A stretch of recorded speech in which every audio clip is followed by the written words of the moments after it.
Hello and welcome to this small video that's looking at the forgotten characters in Christmas Carol.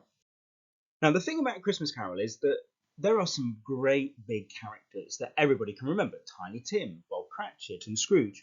But the problem is there's only so much that you can say about those characters, and sometimes you need other characters to help you show a different style or a different angle of what Dickens is trying to say. So what we're going to do is look at a few characters, and sometimes these characters have only got one line in the story, but actually they help us understand something a bit more. So the first character we're going to look at is the Lord Mayor and the Little Tailor. Now in stave 1 we have this description where we have Christmas and we see the Lord Mayor in his stronghold with mighty mansion house giving orders to his 50 cooks. So we see that obviously there is somebody with money, and we have that at contrast to the Little Tailor who's been fined 5 shillings. And notice we've got the repetition of 50 and 5, the number 5, because you can see how little he's got and how much the mayor's got. And we see how kind of poor and his experience is. And so what Dickens is really doing is showing us that there is a clear divide in society. It's not just about Tiny Tim, the Cratchits and Scrooge. Actually, this contrast between society exists all over the place. And that's what Dickens is showing us here.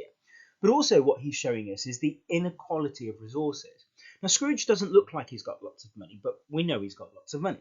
However, here the Lord Mayor clearly has lots of money, and we can see that with the fact he's got 50 cooks. He's got more than enough. He doesn't need those 50 cooks. In fact, it shows us that he's got money to spare, and that's what he could do. He could use that money for other purposes.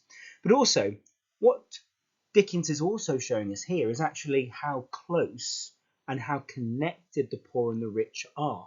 Okay, so this idea that the Lord Mayor finds the tailor for being drunk and bloodthirsty shows us how actually these people are related and connected together in some way, which is exactly what we see with the Cratchits and Scrooge, is that they're linked. And so Dickens is showing us another way that the rich and the poor are connected. The problem is that the connection between them at the moment is all about money. So there's the Lord Mayor and the Little Tailor. Now another one to look at, and sometimes this goes over very, very quickly, but the Portly Gentleman.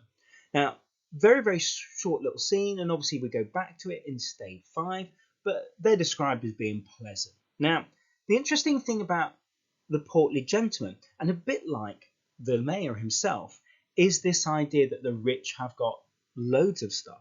So whereas we see the mayor with his 50 cooks, here we see that these gentlemen, because they're described as portly, being large and overweight, that's shorthand by Dickens to show that they've got lots of money. And so the idea is that they've got so much that they could eat the best food and then they get overweight as a result of it. And that's what Dickens does in his writing to show this idea. So what we've got with the Portly Gentleman is some hypocrisy, because they're asking Scrooge to give money, and yet they clearly, and we can see that visually, they've got money to spare. And so what Dickens is kind of showing us is kind of like how even within the rich there are some hypocrites, because they're asking for money, yet clearly they could give money themselves. And so that's what Dickens is doing. But he's also showing this idea that the wealthy have too much, and this, if we compare it to the Cratchits, is that they've got very, very little. And so Dickens is showing these opposites. But also the fact that they're blind to the solution. They don't see how they're being hypocritical because of the fact that, they're asking for money, yet they don't see that possibly they are the solution. They could be the solution themselves. Now, when we look at the Portly Gentleman and compare him to Scrooge, well, the fact that Scrooge is very, very thin shows us that there is something wrong with Scrooge himself, because the Portly Gentleman is the typical way in which Dickens would present the rich people, that they are very happy, they're comfortable, and he describes them being pleasant. And also we get this idea that they're gentlemen. Now, gentleman was what you aspired to be. There's a rich gentleman, and we'll come to that in a bit. Now, here's another character that is usually skipped by a lot of people. Now, we know Jacob Marley arrives, and we know he scares him, but there's one little line or a little section where actually we see the ghosts and other ghosts like Jacob Marley and what they're doing. And so we assume that, Scrooge is looking out the window and he sees that. And it's quite interesting that when Dickens describes this, because the way that Dickens describes it, Dickens says that many of these ghosts were known personally to Scrooge. So when we look at this, it makes us understand that Scrooge isn't the only person. Scrooge isn't the oddity, as in fact there are lots of people. We've got Jacob Marley, but actually these other ghosts. So there are a lot of people like Scrooge. And obviously we're talking about ghosts, but then he sees one particular ghost who, very much like Jacob Marley, he's got a monstrous iron safe. So clearly that links into where his greed was. It was all in one place, in one safe itself. But here's the interesting thing, is the ghost tries to help a woman, a wretched woman. Now, the word wretched isn't used to describe that we don't like them, it's to describe how that we should feel sorry for this woman. So a wretched woman with an infant who's on a doorstep. So assuming that she's a beggar. Now, what's quite interesting about this is that actually what this shows is that you have to live with your consequences. So this ghost himself has realized that he was wrong. And so in death, as a ghost, he's trying to fix things and trying to help people. But clearly it's too late. And that's a really, really scary message that really Dickens is showing us. This idea that you can have purgatory and we can kind of work off our sins gives us this idea that actually Jacob Marley and this ghost that Scrooge knows clearly are not going to go to heaven, that they are going to be in this either this hellish place or this kind of limbo. But also it shows us how common greed of money was, and we can see that it's not just Scrooge and Jacob Marley and the ghost that's outside the window. They're all known to Scrooge personally, so we can see that there. Now, another character, and lots of people kind of skim over Fan, and which is a shame because I think she actually shows us quite a lot about Scrooge. Now, she's described as being as laughing, and that's kind of a key thing because when we get to stage 5, when Scrooge has changed, the word chuckled is repeated several times, and so laughing is a sign of being good. And we can see that in this story here, that, those that are happy, they're laughing, they're making noise, the Cratchits. Those that are unhappy are silent. But also Dickens describes Fan in a very interesting way. He describes her as a delicate creature and that a breath might kill her. Okay, this idea of withering her. But also that she had a large heart. So we've got lots of ideas there. Now, we see this in Christmas Carol with our good characters tend to be very weak. And this idea, possibly that we see in the story, that good things aren't strong to survive on their own. They need others around them. So like Tiny Tim. Tiny Tim is a good character, but he can't survive on his own. He's reliant on other people. Fan died, we know, and that reliance on other people. Okay, but also we get this idea of nature and nurture. Now, it's easy to think that Scrooge was always cruel, but he wasn't. He had a very nice time. He had a sister that cared for him, Fezziwig that cared for him, and he had a nice time, presumably with Belle at some point. So what we see is that maybe it's not within Scrooge's nature to be greedy and cruel, but actually he's been nurtured that way. Something in society that has made him that way. And also, we get this idea, and we talk about it obviously in science, but this idea of survival of the fittest is the world that Dickens is showing us in Christmas Carol is a world that is purely survival of the fittest. And so Scrooge behaves the way that he does just to survive. And if we have a look at the characters, we know Fan dies, we know Fezziwig dies, we know that, Tiny Tim could die. This idea that, if you are weak, you're not going to survive in the world. And maybe that shows us how tough the Victorian life was. Another interesting point here is actually how Fan is a source of inspiration. Because if you look at what she does, she inspires Fred. her son, and Scrooge's nephew in such a way. And we kind of see that idea of the pattern in this story, that the young are inspirational. They're the ones that are responsible to changing society. And so you can see that Dickens is making a point about this. Now, most people talk about Cratchits, and it's quite easy to talk about the Cratchits. But what they don't talk about is really the different Cratchits and how sometimes just little bits about these characters can actually give us a little bit more. So Peter Cratchit, now as a character, he's wearing a massive shirt, and it's going to be a hand-me-down. That's what it's going to be. So we can see straight away. And there tends to be a pattern around a lot of these characters about clothes. And if you have a look, Mrs. Cratchit is fixing clothes. Okay, and if we have a look of clearly, what happens with Scrooge, Scrooge's clothes are sold. So we can see that clothes are an important thing, and they were very expensive. But also, actually, what clothes do, and we all know how clothes can change how we make us feel. So what we see with Peter Cratchit and his monstrous shirt is how the poor place things in a higher value.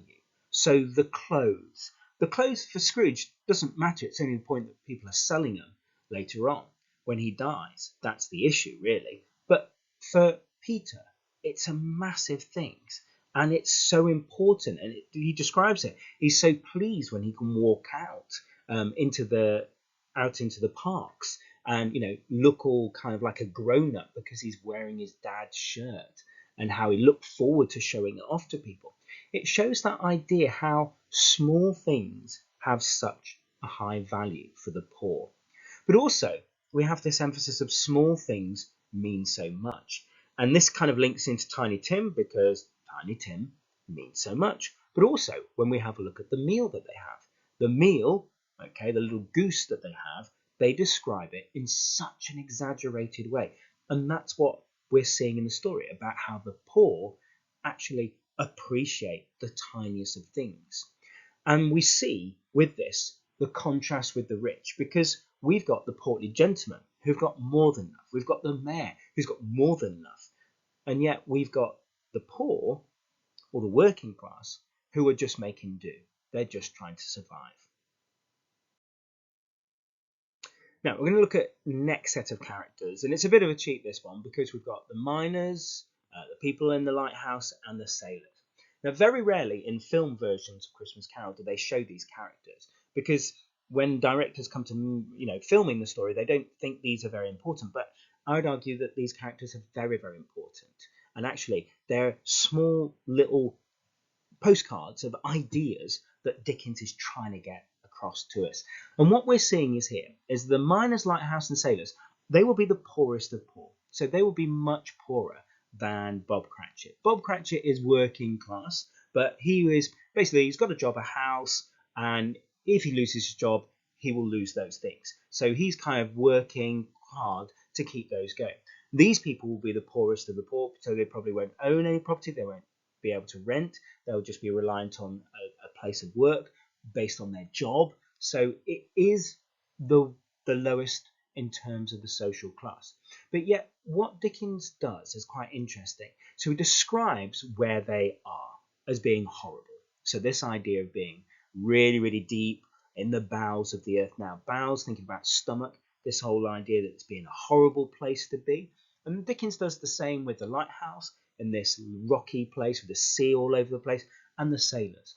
But what he does is he shows that even though these people are in this horrible situation, there is light, there is hope, and they can be connected together, whether it's around a fire or whether it's singing, as we've got with the miners here. So what Dickens does here is he shows us the reality for the poor. What was it like? And he gives us an idea of it. He also shows us that the poorer you are, the worse conditions are for you. So compare the way that these people live compared to Bob Cratchit. You can see that their life is kind of worse compared to Bob Cratchit. But also, what Dickens is kind of showing us is that money isn't the key thing here. It's actually, even if you've got no money, having family around you, or having a type of family, or having people nearby you is something that's going to help you. And so Dickens is going for this message that it's connection and unity more important than anything else. Now we're going to move on to another character now. Now Caroline. And Caroline's always an interesting one because you always get people going, who's Caroline? I don't remember Caroline. Well, of course, she isn't a big character, but she is the character in Stave 4. And Scrooge says, take me to somewhere happy. I want to see somebody experiencing something. And so what he does is he takes him to see Caroline discovering that because Scrooge has died, she doesn't have to pay the debt when she needed to. Okay, so really she's got kind of like a little bit of extra time to pay, or maybe she doesn't have to pay for it. And just look at how she behaves. Her heart. They're going to sleep tonight with light hearts. Their hearts were lighter. They were brighter. They were happier. Look at what happens when they don't have to worry about money. And it's a little bit kind of strange because they're actually pleased that Scrooge has died because it's given this situation. So what it kind of does for us, and it shows us how money, probably, very much incorrectly, is linked to happiness. So Caroline's happiness is because she doesn't have to pay this money. And we can see that that's wrong in society, isn't it? So what Dickens is showing us is a problem in society of how money is linked to happiness. Now, obviously, the irony is that at the beginning of the story, Scrooge isn't happy and he's got loads of money. So what we can see is this problematic relationship between money and happiness. In fact, nobody's happy, whether you're poor or rich. That's the problem. Money is the problem. Okay, it causes that unhappiness. But then we also see the broken relationship between the rich and the poor. So they are happy that Scrooge has died. That shows you that there is something wrong. And actually, it shows us how unnatural things are in the world, because it's unchristian to have a happy house for a man's death. So clearly, Dickens is making a point about how unchristian a society that the Victorians had become. And then we get to Mrs. Dilber. And she's kind of like the last character we're going to look at. So Mrs. Dilber and her friend, quite interesting situation, is this idea that they steal. They steal when Scrooge is dead. And so the first thing they do, they take some things and they go and sell them in a pawn shop. So they go to Old Joe's. In the way that Dickens describes the poor place is a very horrible place itself. But the interesting things here, again, it's this idea of value. Okay, she has only taken a few things. Okay, only a few things. So look at how that compares with Peter wanting to be a gentleman and how important this one shirt is to him. And here, Mrs. Dilber is talking about a few things. She's kind of make it seem like it's not so bad.